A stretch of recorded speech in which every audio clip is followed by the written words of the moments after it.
Ya estábamos en el aire.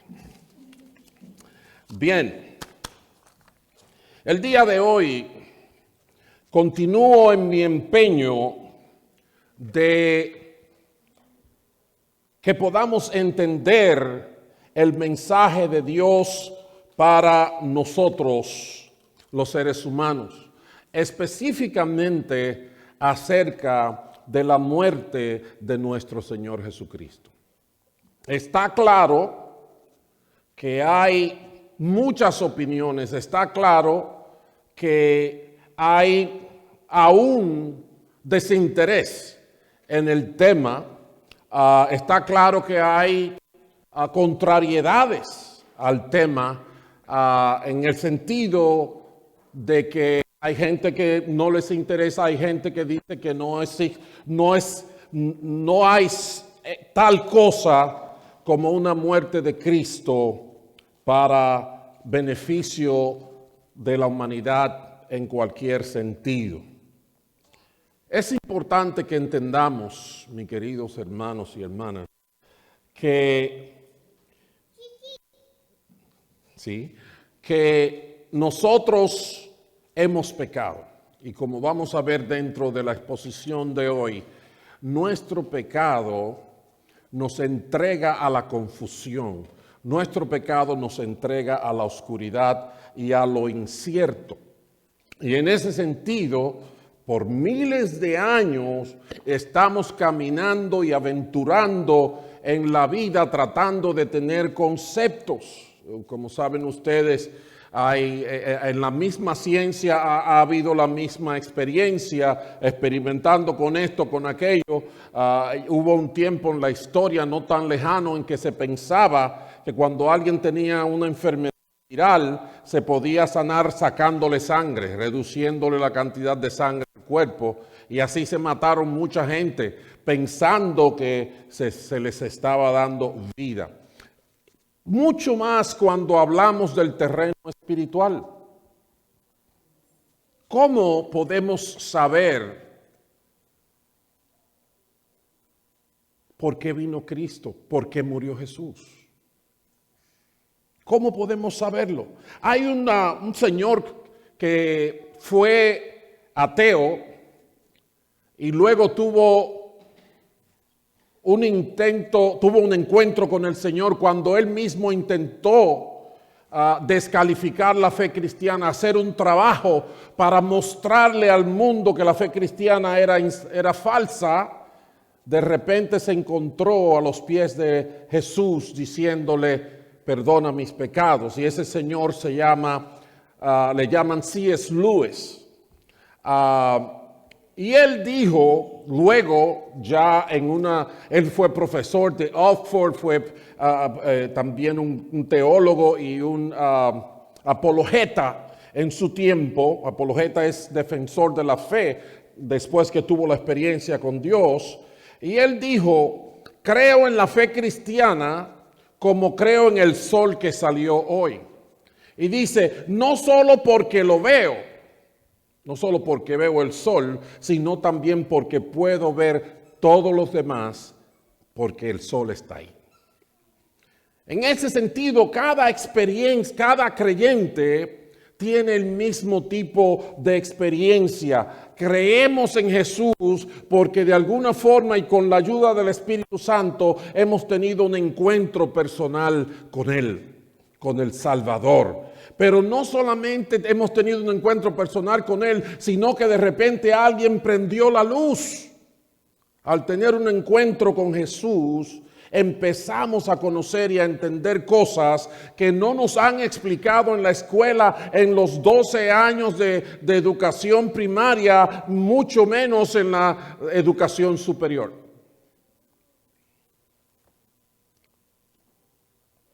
En ese sentido, mis queridos hermanos, necesitamos que Dios nos revele la verdad espiritual, porque de lo contrario no tenemos otra forma de conocerla. Han habido muchos intentos y claro, en toda civilización que se ha encontrado hay una idea de una divinidad. Pero ustedes saben que hasta caníbales hay dentro de esas categorías. Entonces, el día de hoy yo tengo una escritura para una vez más aclarar la muerte de nuestro Señor Jesucristo. Y el día de hoy quiero dar otro aspecto de por qué murió Jesucristo, qué significa la muerte de Cristo, qué se puede decir de la muerte de nuestro Señor.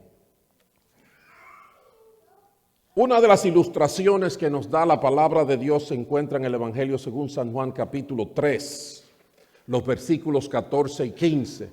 Y abre tu corazón, abre tu mente, porque este es un intento más de Dios tratando de hacer al hombre que está abrumado por lo natural entender algo que va más allá de lo natural, algo que trasciende al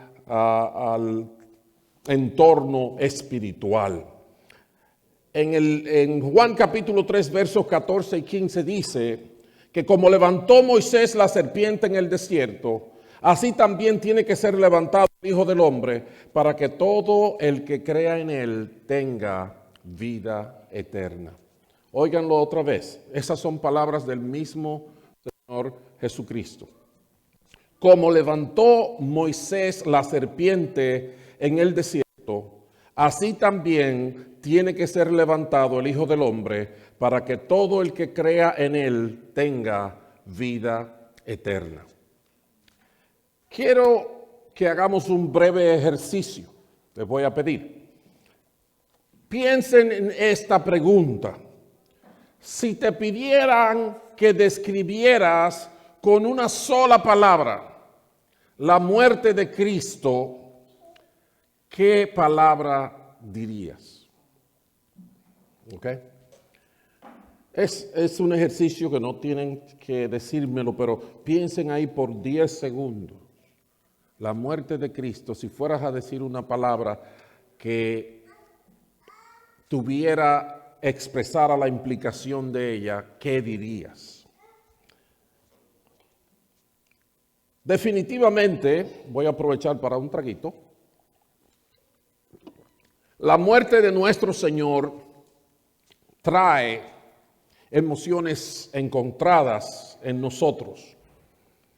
Fue dolorosa la situación por la que Él pasó, fue intensa, fue terrible, humillante, y si lo pensamos 2 veces, probablemente vamos a terminar diciendo que fue demasiado.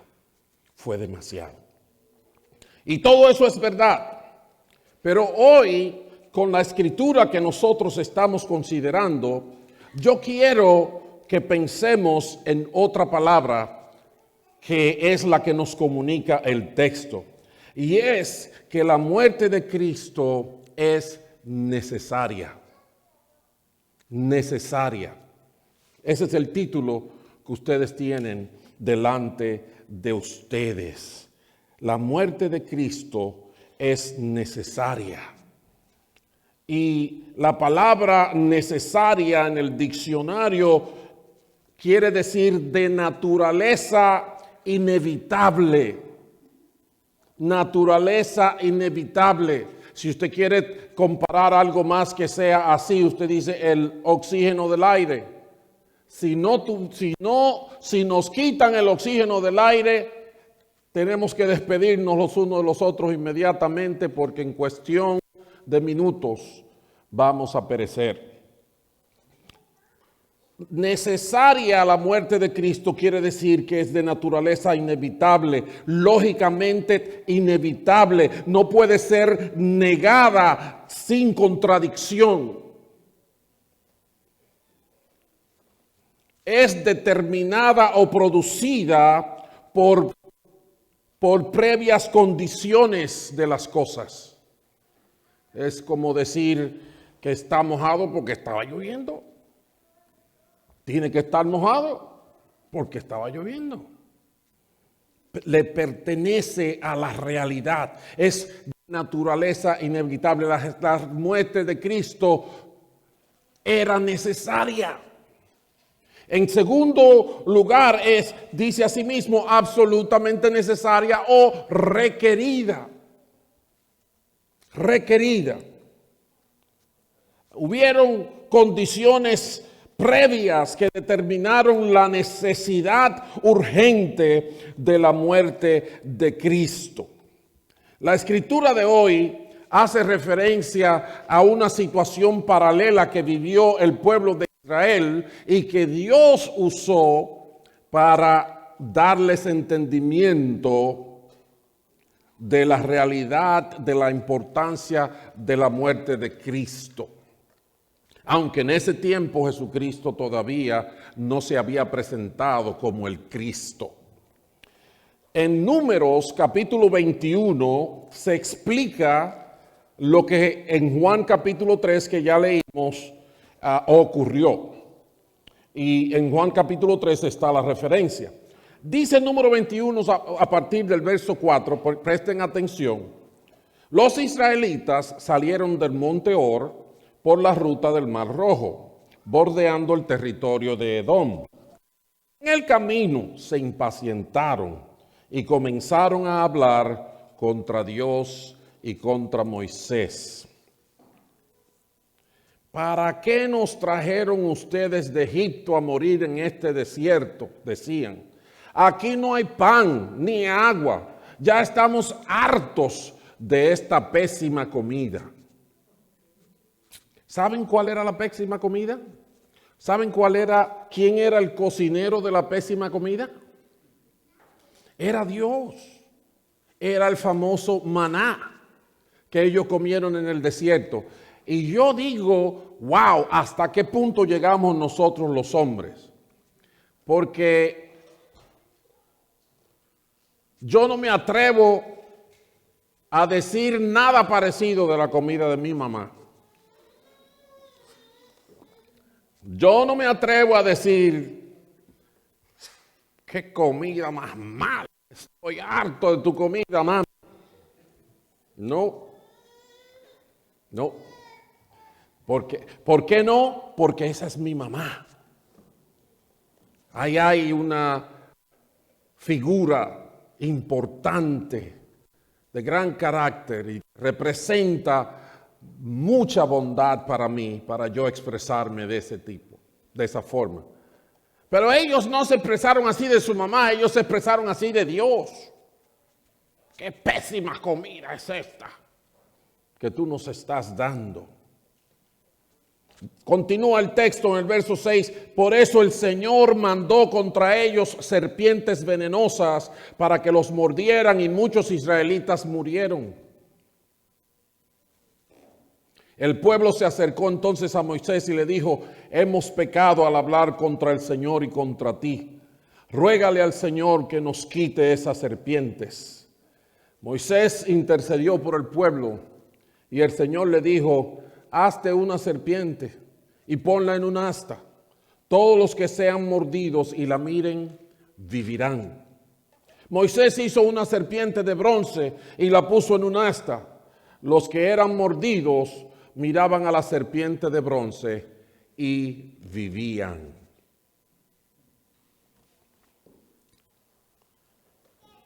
Se fijan, la gente de Israel se encontró en una posición terrible. Ellos rechazaron el camino de Dios. Ellos se quejaron contra Dios mismo y contra la provisión de Dios. Ellos pensaban que era su derecho y que el voto de la mayoría era fuerte, por lo que ellos se merecían algo mejor que lo que ellos estaban recibiendo. Saben, en estos días a eso se le llama democracia. En aquel tiempo a eso se le llamaba pecado. Pecado no es una evidente expresión de maldad, como muchas veces pensamos. En verdad, la esencia del pecado es el rechazo al consejo de Dios, es el rechazo a la forma de Dios, es el rechazo al mandato de Dios.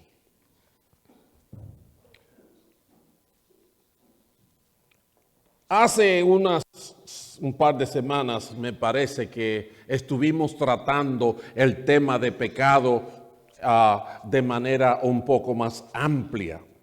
Pero ese es el concepto fundamental de pecado. Pecado no es robar, no es matar, no es adulterar, aunque todas esas cosas son expresiones del pecado. Sí, son evidencias del pecado.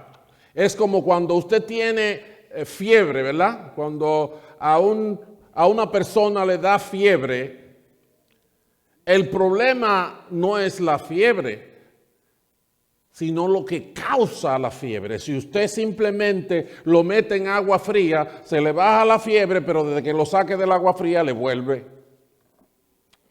Porque el problema no es el calor es la evidencia de que hay un problema. Asimismo es el pecado. En Isaías capítulo 53, que se los enseñé anteriormente, dice que todos andábamos perdidos como ovejas, cada uno seguía su propio camino. Y pueden subrayar esa frase, cada uno seguía su propio camino. Esa es la esencia del pecado. No me interesa el camino de Dios, yo sé lo que tengo que hacer. En Romanos 1:28 dice que como estimaron que no valía la pena tomar en cuenta el conocimiento de Dios, Él a su vez los entregó a la depravación mental. Estimaron que no era importante saber lo que Dios decía. Yo conozco gente buena, gente decente, gente que vive su vida trabajando, cuidando a sus hijos, etcétera, etcétera, pero que no procuran el mandamiento de Dios.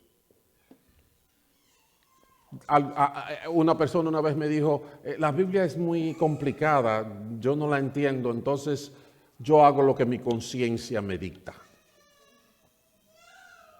Entonces, lo que Dios dice no cuenta. Y la consecuencia, dice aquí la palabra, es que entonces caemos en depravación mental y hacemos cosas que no convienen. Así que esas expresiones seguían su propio camino y no tomar en cuenta el conocimiento de Dios, eso representa la esencia de lo que es pecado. Y sabes que el pecado tiene consecuencias terribles, como vimos ahí. Ya se habló de depravación mental. Y en Romanos mismo 1:21 dice que a pesar de haber conocido a Dios, no le glorificaron como Dios ni le dieron gracias, sino que se extraviaron en sus inútiles razonamientos y se les oscureció su insensato corazón. ¿Ustedes se han fijado qué bueno es el Internet?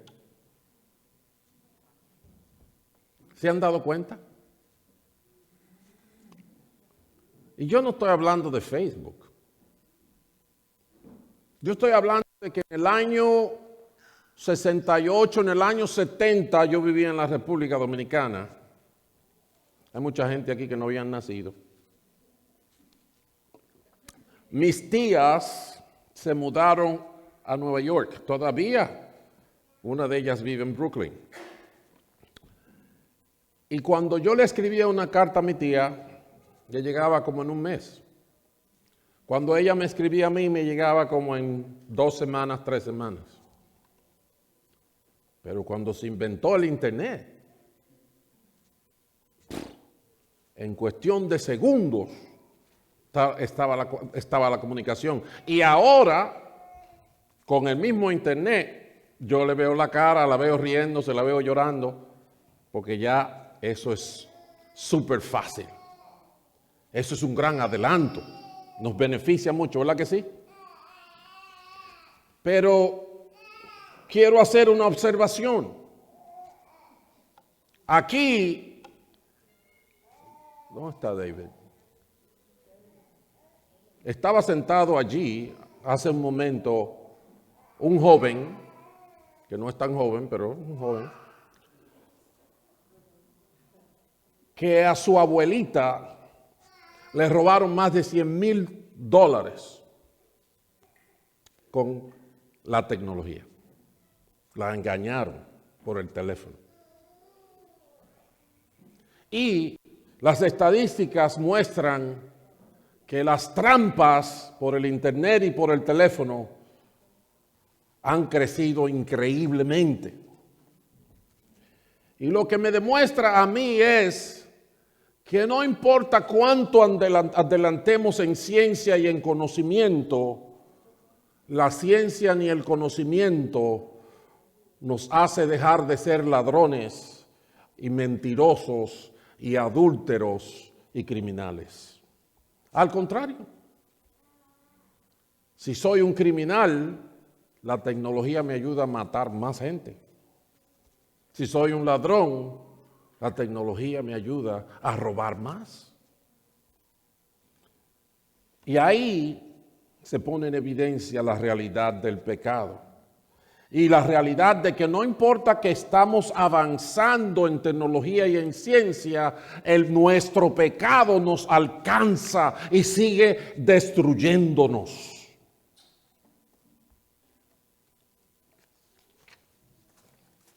Y mis hermanos,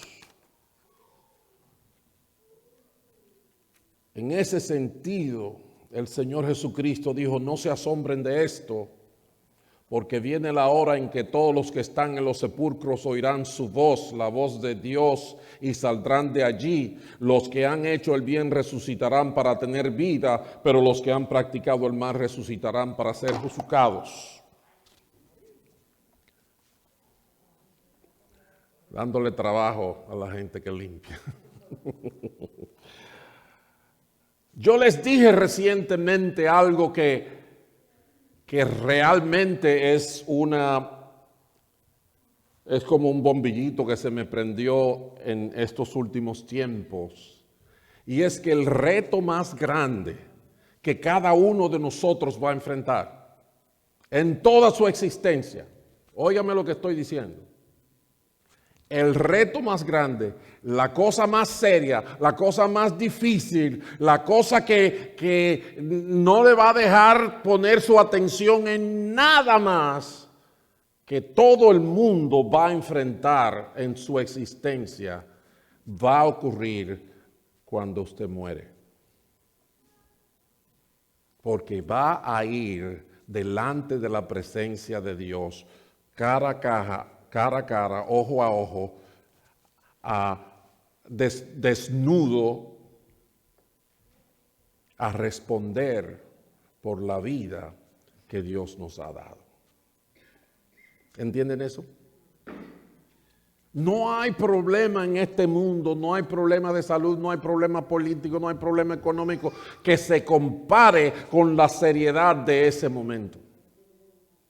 Porque en ese momento usted va a saber si va a vivir en la gloria por toda la eternidad o si va a vivir en la perdición por toda la eternidad. Piénselo. Entonces, la realidad que tenemos con respecto al pecado la vivió el pueblo de Israel ahí en el libro de Números, y ellos tuvieron una retribución por su pecado. Dios les mandó una plaga de serpientes venenosas que cuando los mordían, morían. Y entonces ellos, que es algo muy común que nos pasa a nosotros, y es que solamente reaccionamos cuando hemos recibido un golpe bien fuerte y la sangre ya llegó al río. Entonces es que ponemos atención. Ellos hablaron con Moisés y le dijeron, hemos pecado al hablar contra el Señor y contra ti. Ruégale al Señor que nos quite esas serpientes. Y Moisés intercedió por el pueblo y el Señor le dijo, hazte una serpiente y ponla en un asta. Todos los que sean mordidos y la miren vivirán. Moisés hizo una serpiente de bronce y la puso en un asta. Los que eran mordidos miraban a la serpiente de bronce y vivían. Los que eran mordidos miraban a la serpiente de bronce y vivían. Déjenme decirle, si usted analiza todo el texto bíblico, usted se va a dar cuenta que no importa si fuera una serpiente, si fuera un ratón, si fuera un caballo, lo que estuviera en esa asta, lo que importa es que eso fue lo que Dios dijo que se hiciera. Así se vence el pecado. Dice la palabra, sométanse a Dios y resistan al malo, resistan al diablo. Jesús dijo, no todo el que me dice Señor, Señor entrará en el reino de los cielos, sino aquel que hace la voluntad de mi Padre que está en los cielos. Así que no me vale de nada ser religioso, ser pastor, tener la investidura, recitar los versículos bíblicos, si no acato la voluntad de Dios, estoy perdido. Si me llevo de lo que Él dice, aunque no parezca lógico, amén. ¿Quién había visto que por mirar a una serpiente de bronce se iban a salvar de la muerte? Pero todo este tema, toda esta historia, toda esta intríngulis es para que tú y yo hoy entendamos por qué fue necesaria la muerte de Cristo. Si leemos el verso 16 de ese capítulo 3 de Juan, dice, de tal manera amó Dios al mundo que ha dado a su Hijo único para que todo aquel que en Él cree no se pierda. Jesús fue enganchado en una cruz porque, como decía el versículo 3:14, como levantó Moisés la serpiente en el desierto, así también tiene que ser levantado el Hijo del Hombre para que todo el que crea en Él tenga vida eterna. ¿Entienden eso? Yo les confieso, yo fui a la escuela, pasé todos mis 12 cursos, y luego fui a la Universidad Autónoma de Santo Domingo por 4 años, luego fui por 2 años más a la Universidad Mundial Dominicana. Y en ninguno de esos sitios me explicaron eso, ni me lo mencionaron siquiera, porque eso no es un tema que ellos dominan. Pero Dios se molestó en planear todo esto y que hoy nosotros entendamos que la muerte de Cristo fue necesaria. No hay otra forma para que nosotros tengamos perdón de pecados ni salvación, sino a través de la muerte de Cristo en la cruz del Calvario. Por eso el texto lo expresa así: como levantó Moisés la serpiente, así también tiene que ser levantado el Hijo del Hombre. Tiene que ser, es necesario, es inevitable. Porque hay un solo Dios, le dijo Pablo a Timoteo, y un solo mediador entre Dios y los hombres, Jesucristo hombre. La gente nos acusa de arrogantes, como que eso lo inventé yo. Pero eso es lo que Dios dice en su palabra. Eso es lo que Él en su misericordia nos ha revelado y nos permite tener acceso a la salvación, a salir del lodo en que hemos caído, de la oscuridad que nos abruma, de la confusión que no nos permite salvarnos y nos lleva al reino de los cielos. La muerte del Señor Jesucristo fue una necesidad. La muerte de Jesucristo era necesaria. La palabra de Dios dice que por el gozo puesto delante de él, Jesús miró hacia adelante y él vio que Yacaira iba a tener posibilidad de salvación, que Carlos Kelly iba a tener oportunidad de salvación, que Luigi iba a tener oportunidad de salvación. Y entonces él dijo, esto duele, esto es difícil, esto es duro, pero voy para allá. Y eso se llama amor. Amor. En vez de nosotros quejarnos y decir, ¿por qué hay un solo camino si todos los caminos tienen que llevar a Roma? En vez de nosotros empezar a quejarnos como el pueblo de Israel se quejó en el desierto, debemos decir amén, amén, amén. Bendito el nombre del Señor. Como dice el salmista, ¿qué es el hombre? Cuando veo los cielos, obra de tus dedos, la luna y las estrellas que tú formaste, digo yo, ¿qué es el hombre para que tengas de él memoria y el hijo del hombre para que lo visites?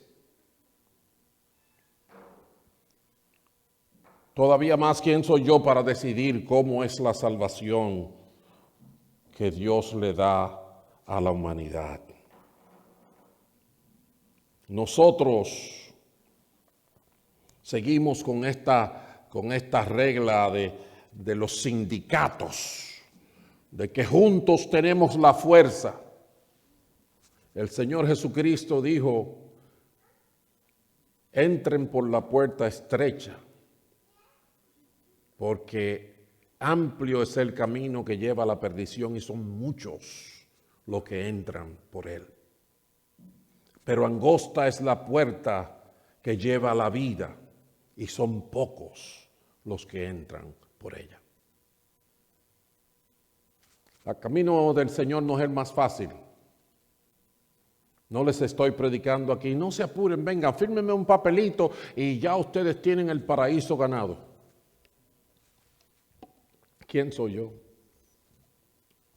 Pero Dios dice, como la serpiente fue levantada en el desierto, así es necesario que el Hijo del Hombre sea levantado para que todo aquel que en él cree no se pierda, sino que tenga vida eterna. Aleluya. Así que si usted está pensando en congelarse, porque eso es algo que existe en tecnología, aunque sin ninguna garantía, pero la gente se están empezando a congelarse. El que tiene mucho dinero, creo que es con nitrógeno o algo así, que se están congelando para que los despierten cuando se encuentre la forma científica de volver a uno a la vida, entonces ellos poder volver a vivir. Pero te voy a decir que congelarnos hasta que la ciencia descubra cómo hacernos revivir es perder nuestro dinero.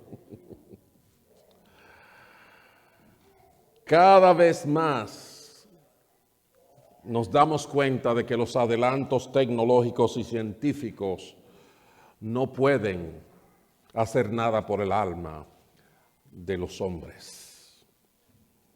Y claro, yo no digo que los avances en neurocirugía son un pecado. No estoy hablando de eso. No, eso es maravilloso. Lo que quiero decir es que tu eternidad no depende de la ciencia. Depende de Jesucristo, de aquel que abrió sus brazos en una cruz y dijo, perdónalos, porque ellos no saben lo que hacen. Para cerrar, quiero repetir que la muerte de Cristo era necesaria.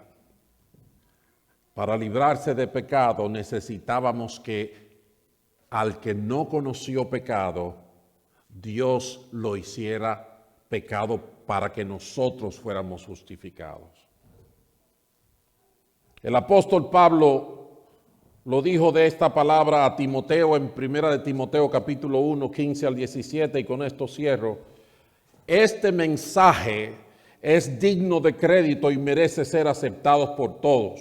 ¿Cuál es el mensaje? Él dice que Cristo Jesús vino al mundo a salvar a los pecadores, de los cuales yo soy el primero. Pero precisamente por eso Dios fue misericordioso conmigo, dice Pablo, a fin de que en mí, el peor de los pecadores, si recuerdan, Pablo perseguía a la iglesia y mataron mucha gente por su trabajo. El peor de los pecadores, pudiera Cristo Jesús mostrar su infinita bondad. Así llego a servir de ejemplo para los que, creyendo en Él, recibirán la vida eterna. En otras palabras, el apóstol dice, mire amigos, si yo me salvé, se salva cualquiera. Por tanto, al Rey eterno, inmortal, invisible, al único Dios, sea honor y gloria por los siglos de los siglos. Amén. Yo espero que en este día tú salgas de esta iglesia y puedas decirle a cualquiera en la calle, Jesús murió porque era necesario para que el hombre tuviera oportunidad de salvación. Sin Jesús, sin su muerte en la cruz, no hay oportunidad, no hay vida, solamente perdición. Le voy a pedir que inclinen sus rostros ahí donde están y oren conmigo. Padre del cielo, bendito sea tu nombre. Tuyo es el reino, tuyo es el poder, tuya es la gloria. Y tuya es la misericordia y el don de la vida en Cristo Jesús, Señor nuestro. Gracias, gracias, Señor. Gracias porque perdonaste a Pablo y gracias porque me perdonaste a mí. Gracias porque hay perdón para los pecados en Cristo Jesús, en el que pagó en la cruz del Calvario, entregando su cuerpo y derramando su sangre por nosotros, para que tengamos vida. Señor, ayúdanos a vencer a nuestra propia carne, a nuestra propia iniquidad, a abrazar tus caminos, tus pensamientos, tus soluciones, tus formas y tus tiempos, para vivir una vida que te agrade, donde tú seas el centro del universo. Padre bueno, bendícenos y ayúdanos a caminar contigo desde hoy y para siempre, hasta la eternidad. Amén. Aleluya. Bendito el nombre del Señor.